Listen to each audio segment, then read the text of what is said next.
வணக்கம். முதலில் தலைப்பு செய்திகள்.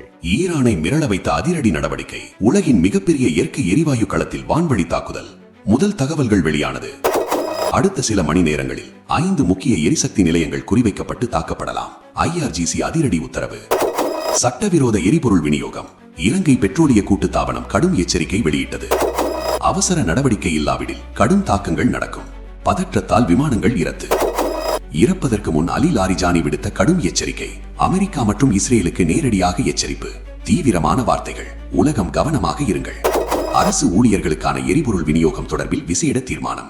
நாடாளுமன்றம் மற்றும் அதிகாரிகள் இதற்காக நடவடிக்கை எடுத்துள்ளனர். இணையவழி மோசடிகள் தொடர்கின்றன. போலீசார் நாட்டு மக்களுக்கு கடும் எச்சரிக்கை வெளியிட்டுள்ளனர். இலங்கையில் லட்சக்கணக்கான வாகனங்கள் QR குறியீடு பெறுவதில் சிக்கல். 8 லட்சம் வாகனங்கள் சந்தேகத்தில். ஈரானில் உள்ள தெற்கு பார்ஸ் எரிவாயு வயல் பகுதியில் அமைந்துள்ள பெட்ரோ வேதியியல் வளாகம் வான்வழி தாக்குதல்களுக்கு உள்ளானதாக தகவல்கள் வெளியாகியுள்ளன. இந்த தகவலை இஸ்லாமிய புரட்சிகர பாதுகாப்பு படையுடன் தொடர்புடைய தஸ்னீம் செய்தி நிறுவனம் வெளியிட்டுள்ளது. அதாவது இது ஒரு சாதாரண வதந்தி அல்ல. ஈரானின் உத்தியோகபூர்வ அமைப்புகளுடன் தொடர்புடைய ஊடகம் இதை உறுதிப்படுத்தியுள்ளது. இந்த தாக்குதல் புதன்கிழமை முன்னதாக இடம்பெற்றதாக கூறப்படுகிறது. தாக்குதலுக்கு பிறகு அந்த வளாகத்தில் பெரிய அளவில் தீ விபத்து ஏற்பட்டதாக ஃபார்ஸ் செய்தி நிறுவனம் தெரிவித்துள்ளது. டெலிகிராம் மூலம் வெளியிடப்பட்ட அறிவிப்பில் தீயணைப்பு படையினரும் மீட்பு குழுவினரும் உடனடியாக சம்பவ இடத்திற்கு விரைந்துள்ளதாக கூறப்பட்டுள்ளது. எரிவாயு மற்றும் பெட்ரோ வேதியியல் வளாகங்களில் தீ பரவுவது என்பது மிகப்பெரிய அபாயம். அது வெடிப்பு அபாயத்தையும் ஏற்படுத்தக்கூடும். இப்போது முக்கியமான கேள்வி: ஏன் இந்த தாக்குதல் உலகம் முழுவதும் அதிர்ச்சியை ஏற்படுத்துகிறது? அதற்கான பதில் தெற்கு பார்ஸ் எரிவாயு வயல் உலகின் மிகப்பெரிய இயற்கை எரிவாயு களமாக கருதப்படுகிறது. இந்த ஒரே இடம்தான் உலக எரிசக்தி விநியோகத்தில் மிகப்பெரிய பங்கு வகிக்கிறது. இதில் ஈரான் மட்டுமல்ல, கட்டார் நாடும் தனது உற்பத்தி வசதிகளை இயக்கி வருகிறது. அதாவது இந்த ஒரு இடத்தில் நடந்த தாக்குதல் ஒரே நாடை மட்டுமல்ல, உலகளாவிய எரிசக்தி சந்தையை பாதிக்கக்கூடியது.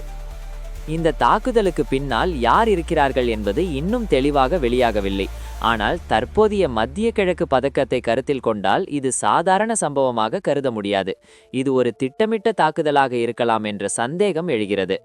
ஈரான் மற்றும் பல நாடுகளுக்கிடையிலான பதற்றம் கடந்த சில வாரங்களாக அதிகரித்து வருகிறது. அதன் தொடர்ச்சியாக இந்த தாக்குதல் நடந்திருக்கலாம் என்று நிபுணர்கள் கருதுகின்றனர்.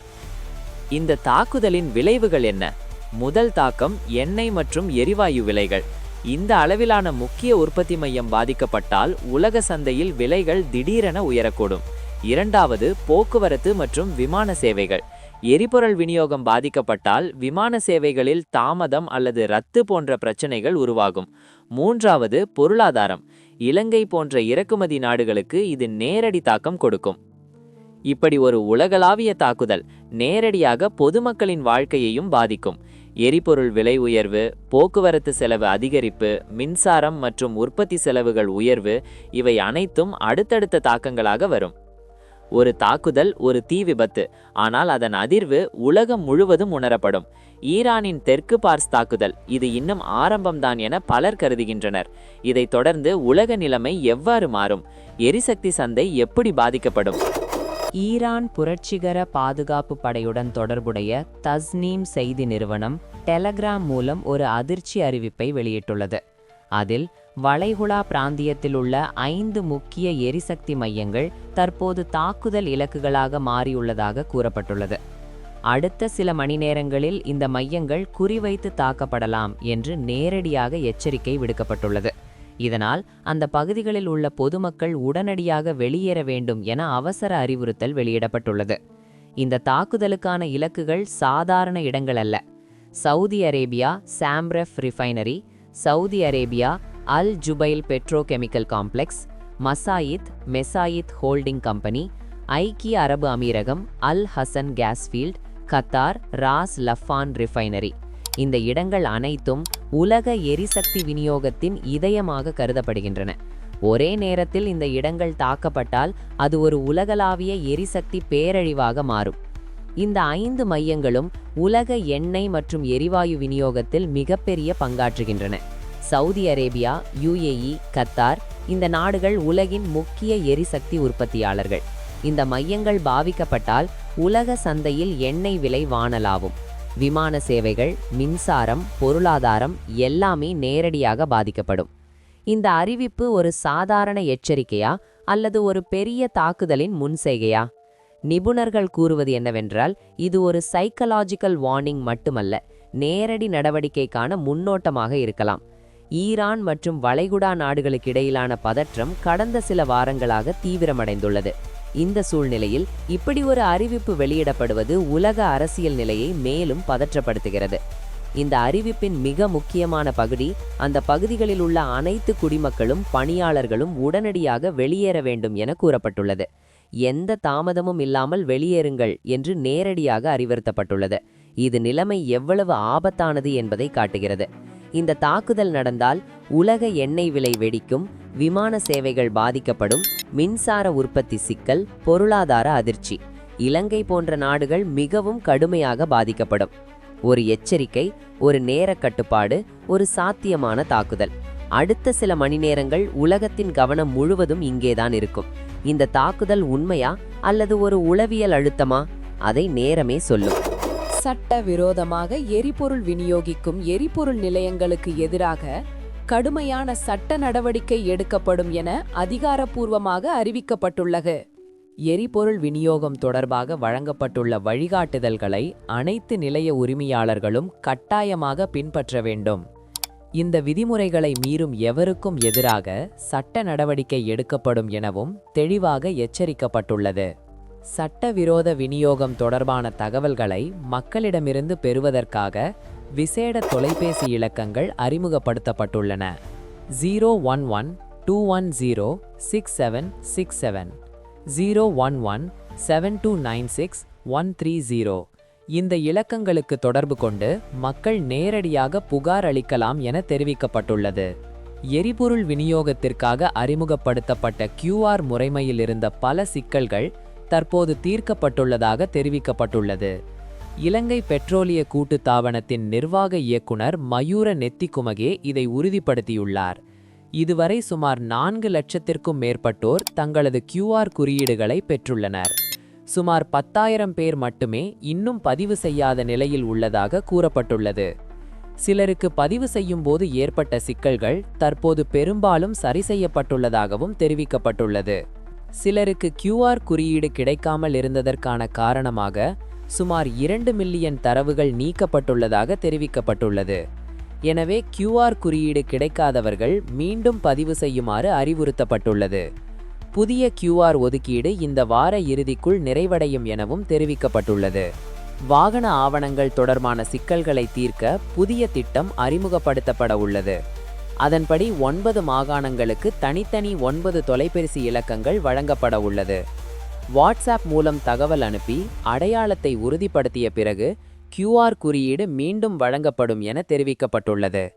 இந்நிலையில் சில எரிபொருள் நிலையங்களில் கையிருப்பு இல்லாததால் சேவை தற்காலிகமாக நிறுத்தப்பட்டுள்ளது. மேலும் QR முறைமையின் அடிப்படையில் வழங்கப்படும் எரிபொருள் ஒதுக்கீடு வாரந்தோறும் சனிக்கிழமை நடுநிரவில் முடிவடைந்து ஞாயிற்றுக்கிழமை மீண்டும் புதுப்பிக்கப்படும் என அறிவிக்கப்பட்டுள்ளது. சட்டவிரோத விநியோகத்தை கட்டுப்படுத்த கடும் நடவடிக்கை, QR முறைமையில் மேம்பாடு, புதிய திட்டங்கள், இவை அனைத்தும் எரிபொருள் விநியோகத்தை சீர்படுத்தும் முயற்சிகளாக பார்க்கப்படுகின்றன. பொதுமக்கள் அதிகாரப்பூர்வ வழிமுறைகளை பின்பற்றி தங்களுக்கு உரிய எரிபொருளை பெற வேண்டும் எனவும் அறிவுறுத்தப்பட்டுள்ளது. வளைகுடா பிராந்தியத்தில் நிலவும் போர்ச்சூழல் காரணமாக வெளிநாட்டு வேலைவாய்ப்புக்காக புறப்படவிருந்த சுமார் 20,000 இலங்கையர்கள் தற்போது செல்ல முடியாமல் தவித்து வருவதாக தகவல்கள் வெளியாகியுள்ளன. விமான சேவைகள் தற்காலிகமாக நிறுத்தப்பட்டதாலும் பல பயண திகதிகள் மாற்றப்பட்டதாலும் இந்த பிரச்சனை உருவாகியுள்ளது. இந்த தகவலை வெளிநாட்டு வேலைவாய்ப்பு முகவர் சங்கம் வெளியிட்டுள்ளது.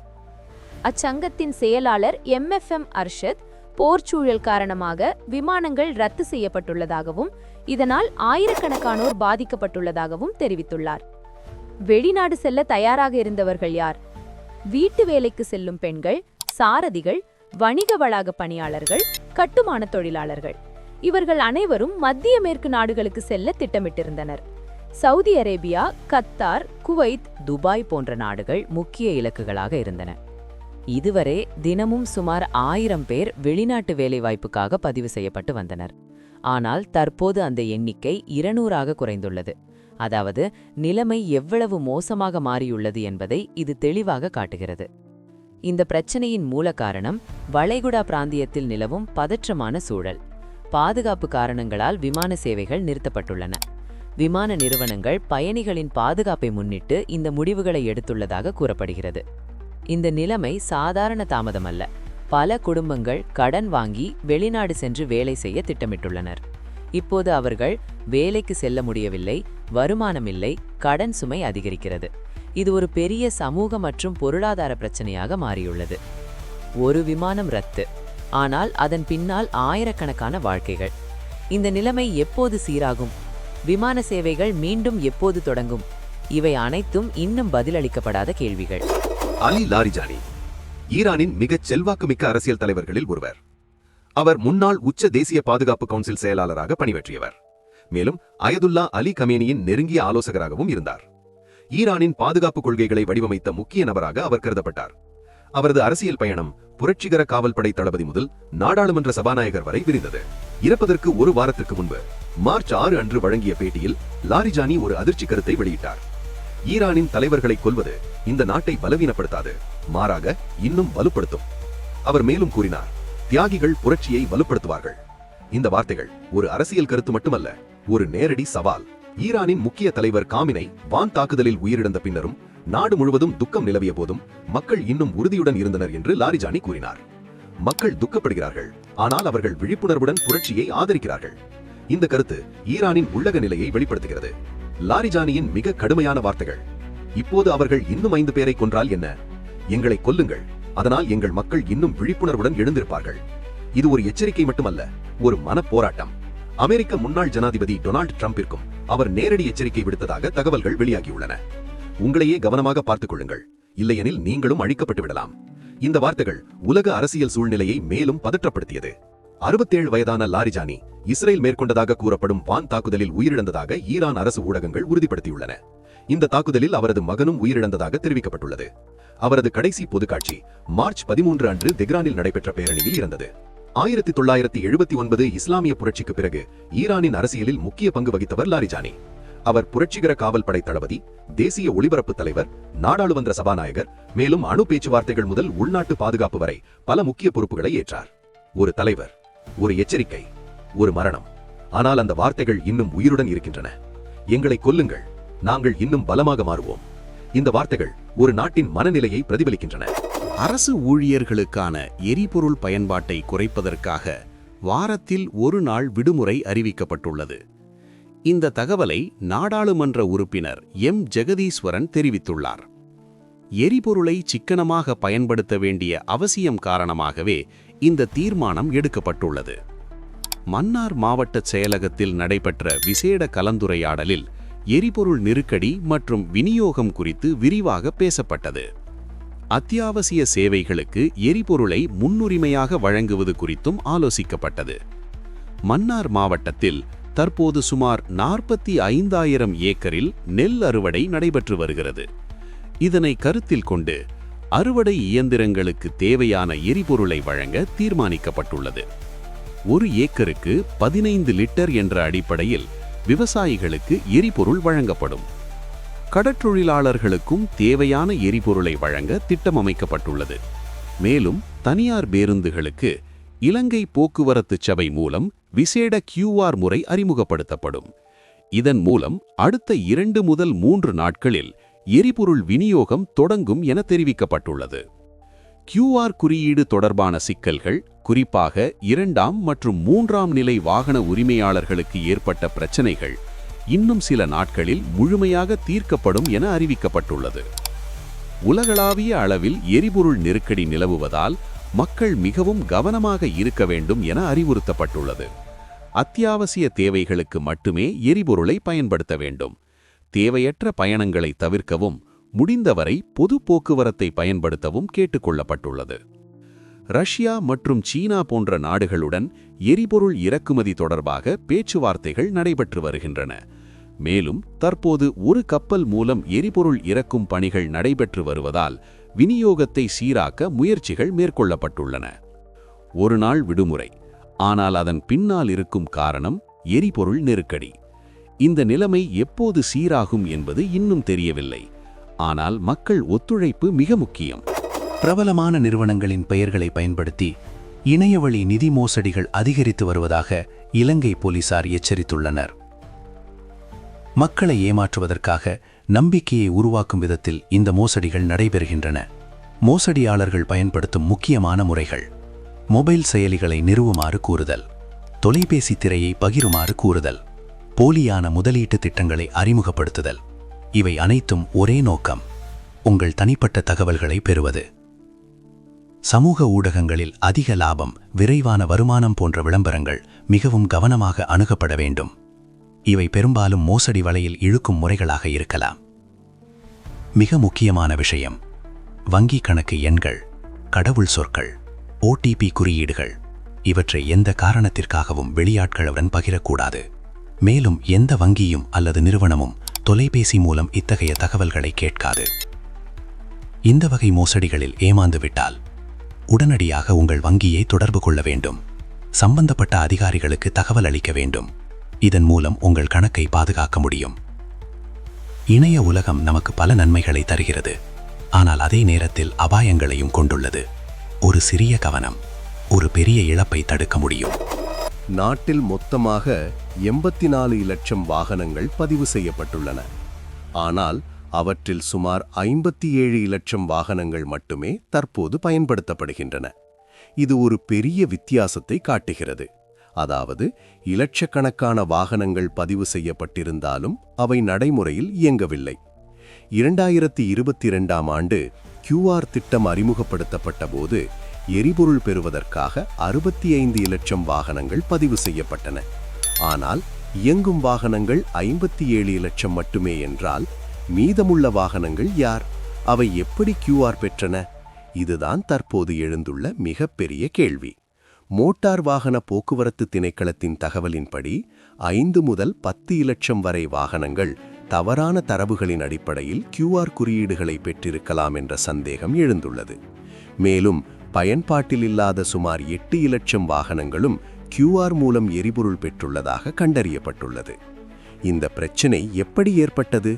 பழைய வாகன பதிவுகள், உரிமையாளர் மாற்றங்கள் புதுப்பிக்காதது, தவறான தகவல் உள்ளீடுகள் இவை அனைத்தும் சேர்ந்து QR முறைமையில் பெரிய குழப்பத்தை ஏற்படுத்தியிருக்கலாம். தற்போது மின்சார மோட்டார் சைக்கிள்கள் உட்பட சுமார் 1 லட்சம் புதிய வாகனங்களும் இந்த அமைப்பில் இணைந்துள்ளன. இதனால் QR முறைமையின் தரவு மேலும் சிக்கலாகியுள்ளது. மத்திய கிழக்கில் நிலவும் பதற்றமான சூழல் காரணமாக மீண்டும் QR முறை செயல்படுத்தப்பட்டுள்ளது. 2022இல் வழங்கப்பட்ட QR அனுமதிகள் மீண்டும் செயல்படுத்தப்பட்டுள்ளன. இதன் முக்கிய நோக்கம் தினசரி எரிபொருள் பயன்பாட்டை கட்டுப்படுத்துதல், எரிபொருள் இருப்பை பாதுகாத்தல். இந்த பிரச்சனையின் மிகப்பெரிய பாதிப்பு பொதுமக்களுக்கே. உண்மையான வாகனங்களுக்கு எரிபொருள் தட்டுப்பாடு, நீண்ட வரிசைகள், தேவையற்ற குழப்பம், தவறான தரவுகள் காரணமாக சரியான நபர்களுக்கு பாதிப்பு ஏற்படுகிறது. ஒரு நல்ல திட்டம், ஆனால் தவறான தரவுகள், இது ஒரு பெரிய பிரச்சனையாக மாறியுள்ளது. இந்த QR முறைமையை